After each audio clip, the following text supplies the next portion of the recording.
Well, first of all, welcome to Denmark. Thanks, cheers. And today it's actually 32 years ago that you released Show No Mercy. Congratulations on that one. Is that today? Yeah. A friend of mine told me it was yesterday. But I have no idea. So thanks, I think it's thanks to you and everyone for telling me. The new album, Repentless, is out. Also, congratulations on that. A strong Slayer album with many classic elements. I would like to start out by talking a bit about the themes on the new album. When I hear it, and especially in songs like Chasing Death and Implode, I'm thinking like, is there some sort of apocalyptic theme in some of the songs? Yeah, there always is though, you know. But absolutely. Implode, I think when I wrote that song like in 2012, and it was supposed to come out for the Mayhem festival we did that year. And we did Mayhem again this year in 2015, and it finally came out. But it was done way back then. But I had just read an article about drilling in the U.S. They call it fracking. And places that have never had, like over 150 years have had 2 earthquakes, now have like 106 months. And it's because man is fucking up the planet, you know, and if you're not wise enough to take that advice, you know, Mother Nature is just going to flick her finger and something catastrophic will happen. You know, so that's kind of, you know, the premise that got me going down the lyrics for Implode. It seems like almost an ongoing apocalypse that we're facing right now as we're treating nature and the planet, I think. Absolutely, absolutely. I think mankind's a virus. Many of the songs on the new album feature what I would call the core elements of Slayer. Powerful riffs, strong lyrics. But what are your own favorite moments on the new album? I break it, I like a lot of it, but I try to break it down into the heavy stuff and the fast stuff. And my favorite heavy one probably is Vices, but I like Cast the First Stone a lot too. My favorite faster one would be Take Control. We just added that to the set like a week ago. And Repentless too. Repentless is, we open with it and it's gone. You know, by the time I realize we're playing it, it's over. After the tragic death of Jeff, many Slayer fans speculated if Slayer could continue as a band, and I think the new album shows that yes, indeed, you could continue. But what limitations did it give to Repentless that Jeff was not in the band anymore? I had a lot more work to do. And luckily, I started preparing as soon as Jeff got spider bit. Because at that point, you know, we always expected Jeff to come back. We just didn't know when, didn't know if he was going to be giving any material, 1 song, 5 songs. So I just took it upon myself to start working on stuff regardless of how much I came up with. And that was a good thing because when the shocking tragedy that he passed, I was more than prepared. Like if I didn't start writing till then, yeah, that would have been a gigantic burden. And I'm not sure how long it would have taken or even if we would have continued, but how things worked out, it worked out so we did continue. And the biggest thing I missed in recording, because it didn't change anything. You know, I've been doing just rhythm tracks for years just because it was easier. But the one thing I missed that wasn't there was his presence and his opinions. So, new member, Gary Holt, what did he give to a new Slayer album and what does he give to you as a group? Well, before he played with us, I used to refer to him as the Glenn Tipton of our generation. Because I really think, you know, I pay attention to the guitar magazines, you know, and nobody ever references Glenn Tipton. And Glenn Tipton's responsible for so many things that I borrow, you know. You know, he doesn't get credit for how awesome he is, and I always felt Gary was like that. You know, Exodus is a great band, but Gary wasn't spoken about in top 10s or whatever. So I'm very happy that he was allowed to play with us, and more people could actually see what I'm talking about, because he's just a monster guitar player. And on this record, I thought he played more leads than he did, but when we actually broke it down and looked back, I know he's on 6 songs. And that's something I talked to Tom about it, and I said, you know, I'd like to have Gary play leads because you can't have a 2-guitar attack without 2 guitars. You know, you can't have trading guitar solos. It just wouldn't work. So got the nod from Tom, and I went to Gary. I said, hey, man, you know, I want you to feel a part of this record, so what do you feel about playing some leads? You know, then when we play these songs live, it's not like just doing complete covers, you know. Now I want to go a bit into the dynamics of your band and some of the lyrics, because obviously when we have 4 hours to cover the career of Slayer, we're going to talk a lot about your compositions and some of the great lyrics in it. And as we see it when we're preparing this to tell the story of Slayer, also to people that don't know you as a band, there are some very interesting dynamics in your band. The various opinions you have, Tom's Catholic background and beliefs, and your very anti-organized religious beliefs. So how does it work in the Slayer camp? Like when you write a lyric like Disciple, for example, and Tom has to sing the line, God hates us all, like he fucking believes it. Do you guys have like big arguments and discussions about stuff like that? Yeah, it's really funny because Tom historically really wouldn't talk to me about that. It would usually be a conversation between him and Jeff. I don't know why, but yeah, you know, I always thought I would get to a point and just say something so offensive that situation might happen, and it hasn't yet. I think he realizes Slayer is entertaining; it's entertainment, and I think that's how Tom rationalizes his participation. Whether I believe it or not, you know, that it's not his feelings, you know, and he says that, and I think that's how he gets by. In his interviews, he says, you know, his beliefs are his beliefs.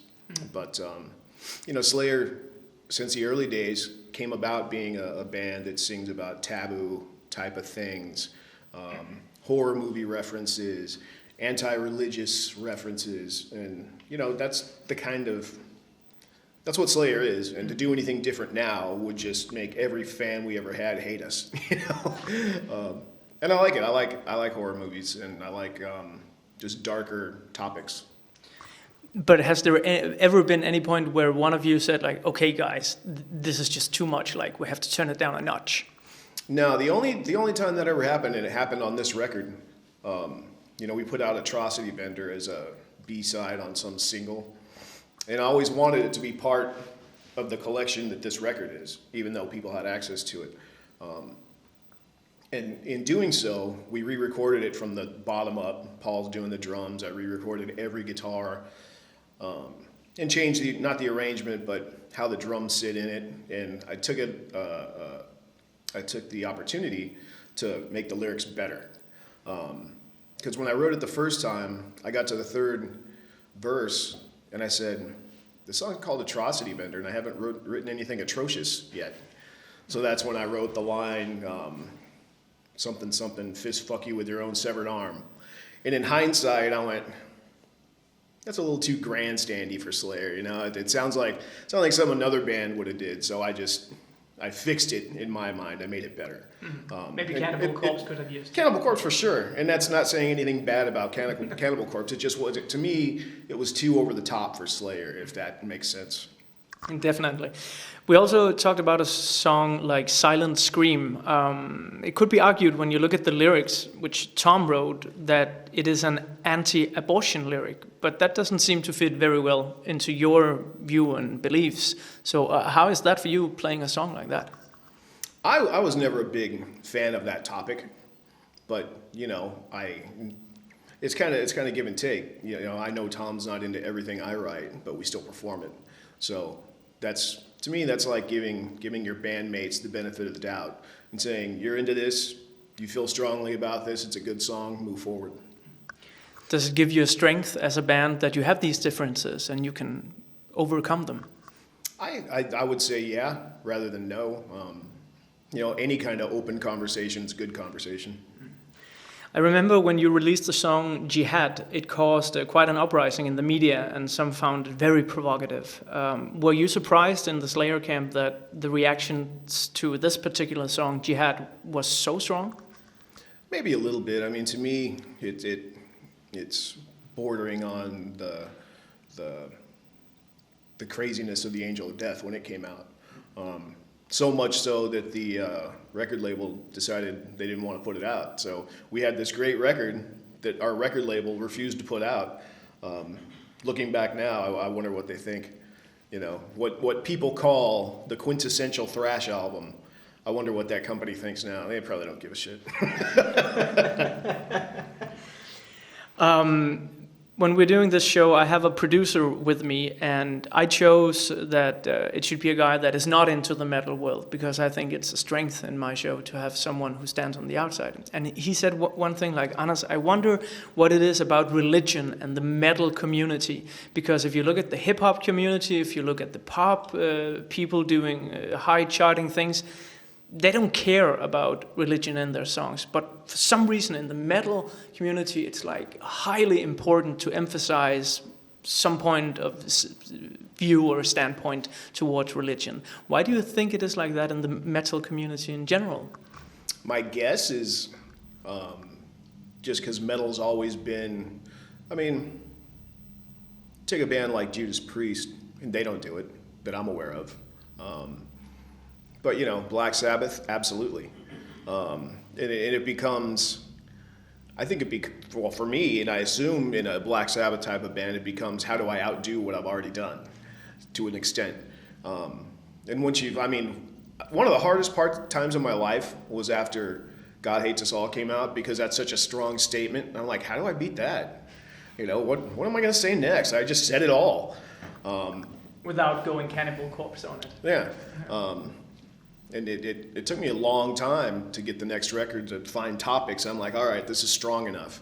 But, you know, I think for me, it deals with that horror background, you know. If you're going to a horror movie, generally it's about some sort of possession or some serial killer, you know, and that's what I'm into. And I think as a genre, a lot of metal composers are into that as well. In the metal community, there is currently a lot of speculation as to whether some of the godfathers of thrash, I would like to call them thrash, Motorhead, should call it quits now and stop touring because they keep on canceling and Lemmy is quite ill. What would you rather do in Slayer? Stop the Slayer activities at some appropriate time or die with your boots on while touring? I'm cool with either one, really. But there's a physicality to what we do that's never been Motorhead. Motorhead's never been a physical. When you see them, they play their instruments and they're awesome. That's what you've gotten since day one. Ours has been more of an event. You know, there's stuff going on. We're still 50 and headbanging pretty decently for a dude my age. And I think that's part of the event. Now, Tom, you know, he had the neck surgery. He doesn't headbang anymore. We've picked up the slack. Me and Gary put on a show. Paul puts on a show. Tom has actually gotten better at singing and playing bass since he's not, you know, throwing his head every which direction. So I think at a time if we couldn't put on a show, I hope that I'm smart enough to say, you know, let's leave our leg. Let's do a farewell tour right now and chop it, you know, and don't give anybody, you know, that view of seeing you in a way that you shouldn't be seen or they're not used to seeing you. I would also like to talk a bit about the time where you were signed with Def Jam Records, because I think a lot of our listeners that don't know the Slayer story would find it quite interesting that you release 2 albums, you become an underground phenomena, and everybody in the metal underground really likes these albums so much. But when you are doing your 3rd, Rain and Blood, you get signed to Def Jam, and Rick Rubin produces for you. How did you first get in touch with Rick Rubin and Def Jam? I think the funny part of that story is knowing how Slayer operates. You would never think that Dave was the one that as I remember it, Dave was the one that, you know, he must have been out somewhere and ran into Rick Rubin. I don't remember exactly how the story went, but that was weird for me because Dave wasn't the social guy. You know, it was always me or Jeff back then. And yeah, it was brought up to us. We were in between contracts. We already had the Rain and Blood record done. And I think Brian Slagle thought it was going to be on Metal Blade, you know, and then we got the offer and, you know, moved on and recorded it with Def Jam and Rick Rubin. But, you know, he was really into it back then, you know, really into metal. And a lot of people thought it was odd that we were signing to a hip-hop record label. And I thought well, if anybody comes to Def Jam looking for a metal band, all they're going to get is us, you know. So it was kind of cool being the only one in that aspect. Do you think that was an advantage for you? I don't know if it ever panned out to be, but at the time I did. I know that you played the guitar on some of my favorite Beastie Boys tracks. Speaking of... Only one? Mm-hmm. It's No Sleep Till Brooklyn? Yep. Yeah, okay, well then it is my favorite one. How did that come into place? I mean, Slayer, Beastie Boys, I love both bands, but for very different reasons. They're recording down the hall. And that's it? That's it. But if you listen to No Sleep Till Brooklyn nowadays in 2015, how do you like it? The entire record's awesome, you know, for what they were doing, that record, and Jeff loved it, and when Jeff loved it, he played the shit out of it. Basically till the cassette or CD wouldn't play it anymore. So, I mean, when those come on today, I can still just recite lines because it was so bludgeoned into my head back then. I would like to talk briefly about your style as a guitarist, because when you look, especially at the metal scene, every guitarist has a certain tone, a certain style. How would you describe the Kerry King sound? Full. You know, it's funny. I share your opinion. I've been lucky enough to know.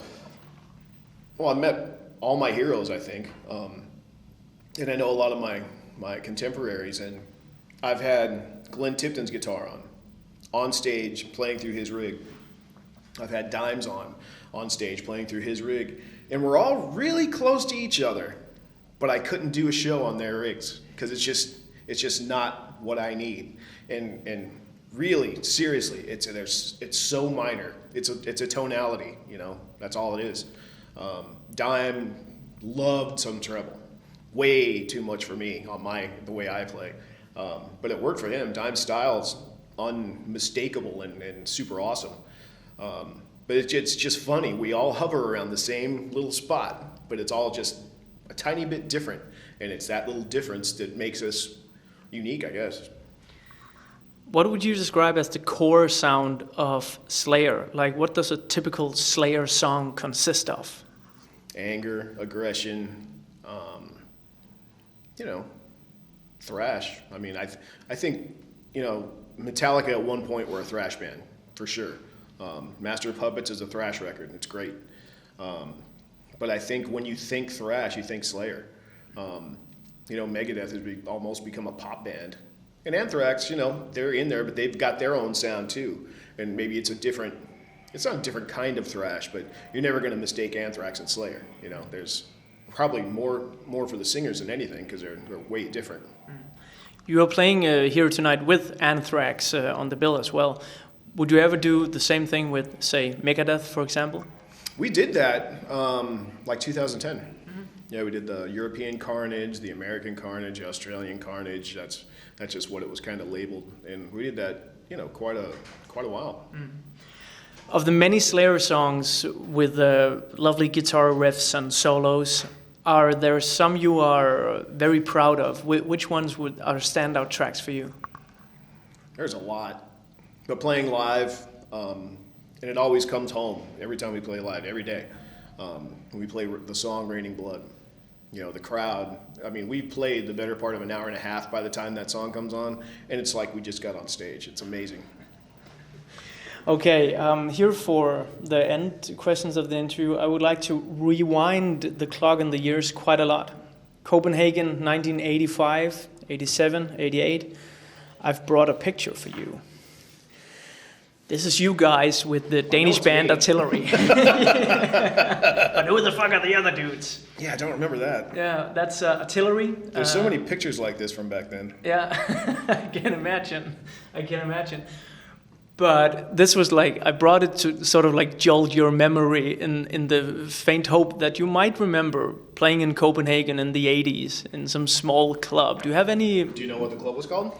It was called Ritz Rock Palats, I think it was. No, Carlton Rock Palats, it was called.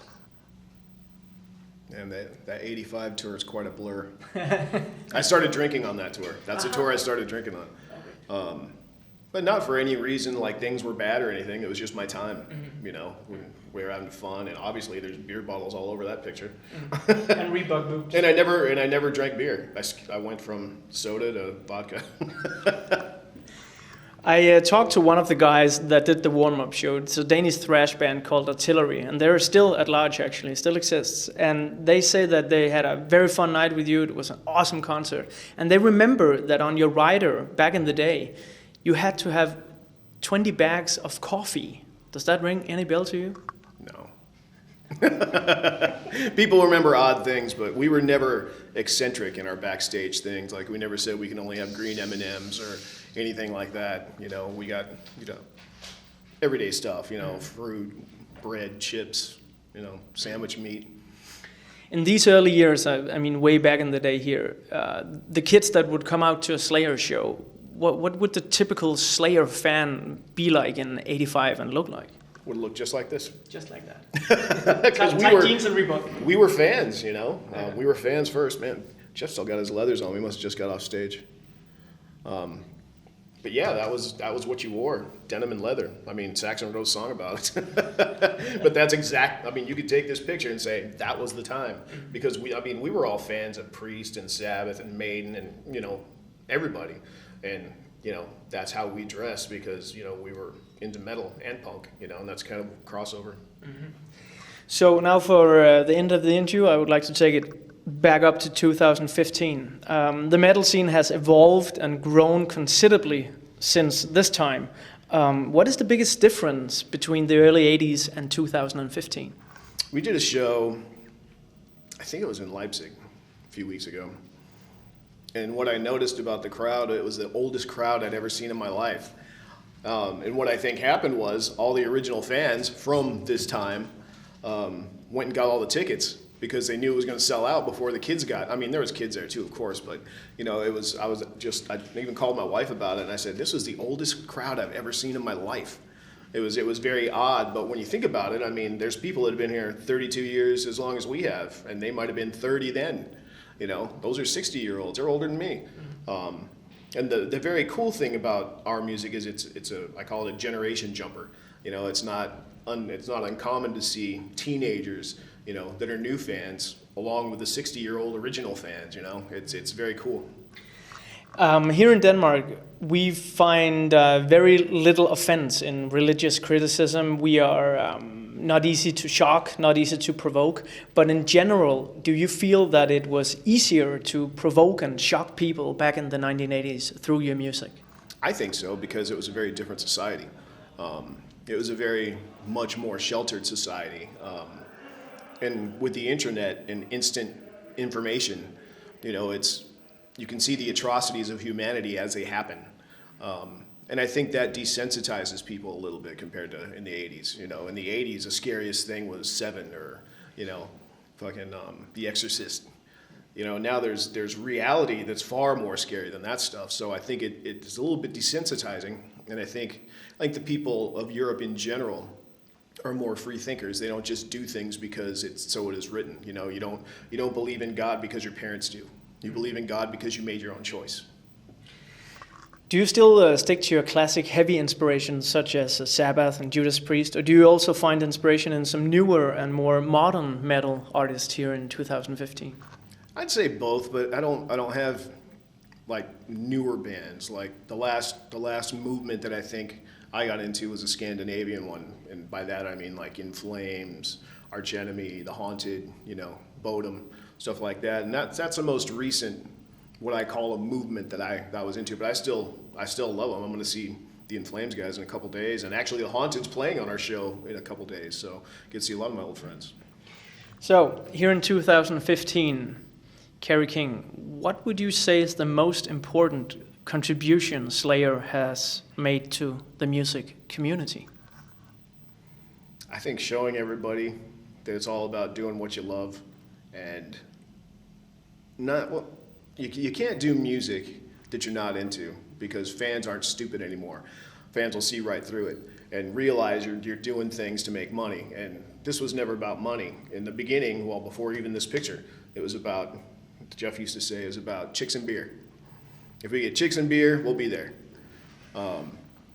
you know, and luckily we were smart enough at 18, 19 years old to play music that we loved. Like the Show No Mercy record, we made music of our heroes, you know. I can show you the Iron Maiden riffs that are just influenced by Iron Maiden as anything. And I think that's important because I think the first record, you emulate your heroes. And then the second one, it's on you.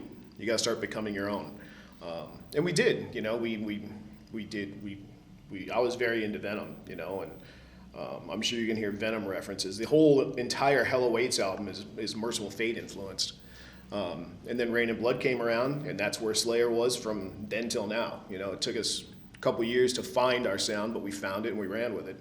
And luckily, it was an awesome sound. You just summed up 4 hours of radio in one sentence. That's very nice. Thank you so much, man. Sure.